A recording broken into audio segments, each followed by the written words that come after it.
right, so this is the 4th day of lessons for slope. And I think some of this material is going to be something that I covered on day 2, but I covered a lot of material that day, so kind of just going to slow down a little bit and go over some of those concepts again. All right, nothing wrong with that. It's just good to reiterate certain things, and it follows the notes that this teacher has, because I skipped over the day 2 one, so I didn't really like it that much. The table below represents a linear relationship. Determine the pattern and complete the table. Then find the slope and the y-intercept of the graph. And just explain how you found it. We're not going to explain for now. We're just going to try to find it. All right, so the x's are increasing by 1. So that means it's going to be a -7, 0, 1. The y's are increasing by 3. So that means you're going to subtract 3 here, get -13. And we're going to be adding 3 this way to get 8 and 11, all right? Because these are increasing by +1, and these are increasing by +3. And find the slope and the y-intercept. So the y-intercept is where x is 0, so you're going to be looking at that. So the b is 8, and your slope is, you're looking at the change in y over the change in x. Remember, change in y over change in x. Change in y is 3. Change in x is 1, so your slope is 3 over 1. Find the slope and the y-intercept of the following tables. So again, where is x0? There is no x0 here, so we have to find it. So it's increasing by 1s in the x's, so you have to just decrease by 1 to get the 0 here. And now the y's are decreasing by 2. So you have to increase by 2 here, and you're going to have 8. Not 8. Whoops, my math. 6. So your y-intercept is 6. And this is increasing by 1 every single time. And just, again, make sure you check, because we had a problem in the other ones that it wasn't completely consistent. So just mentally do the math. So this is going to be -2 over 1. Or you can write negative. There's no harm in ever writing it as a fraction. Just letting you know that.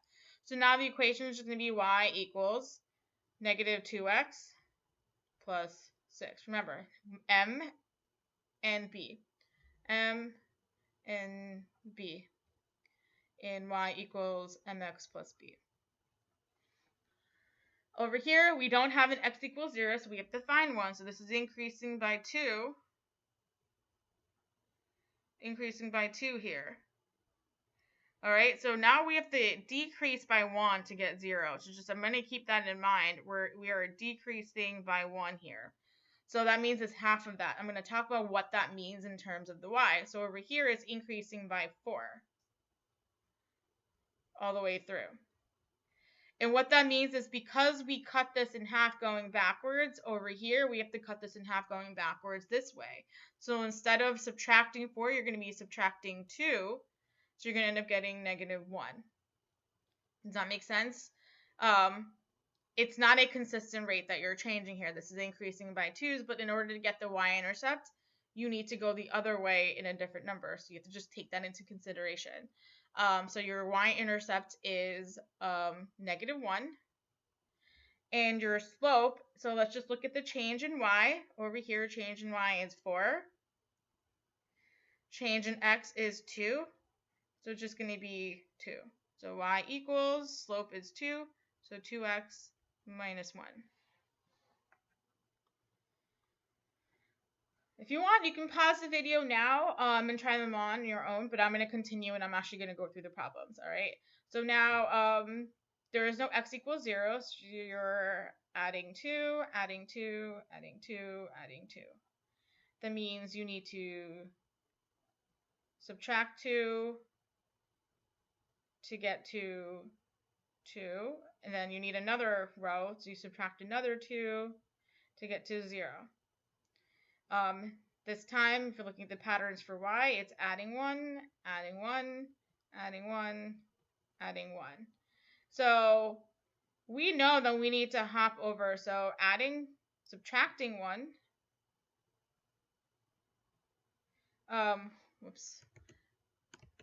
I'm just going to write, okay, subtracting 1 will give you -2, and subtracting another one will give you -3. So your y-intercept is -3.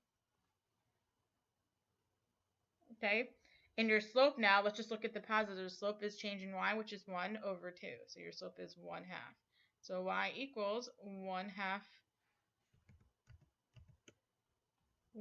x minus 3.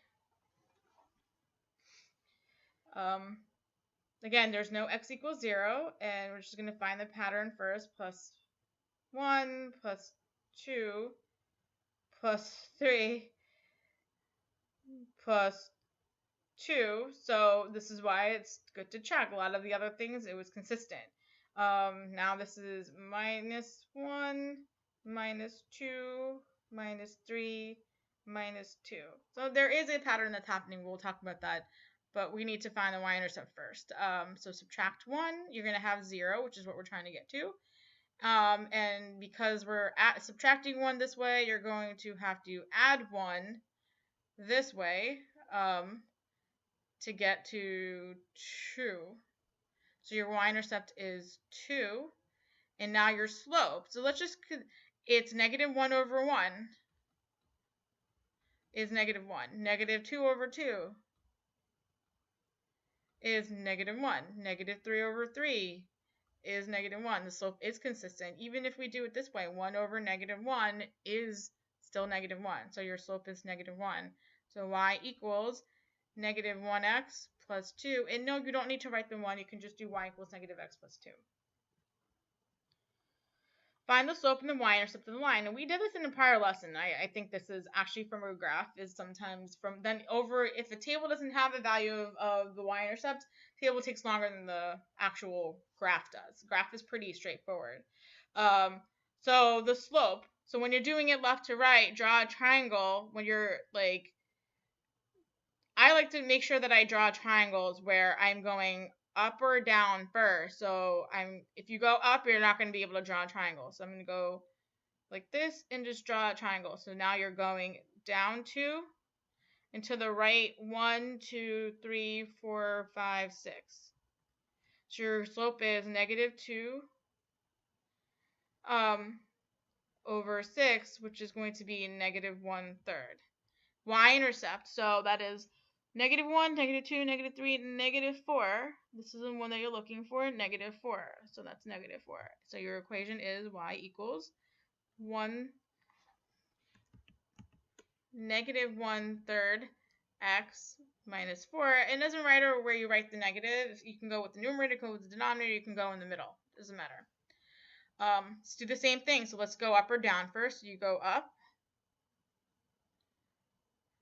in here. So how many spaces did we go up? 1, 2, 3, 4, 5, 6, 7, 8 spots up. And we went to the right 1, 2, 3, 4. So this is going to be 8 over 4. Remember, it's always rise over run. So that's going to be 2. And the y-intercept is 1, 2, 3 at this spot right here. So that's 3. So y equals 2x plus 3. Over here, the slope, is it, you can't draw a triangle, but is it rising any? So the rise is 0. And from here to here, and it's running 1, 2, 3, 4, 5 spots, 6 spots. So 0 over 6 is going to be 0. So the and the y-intercept is negative 2.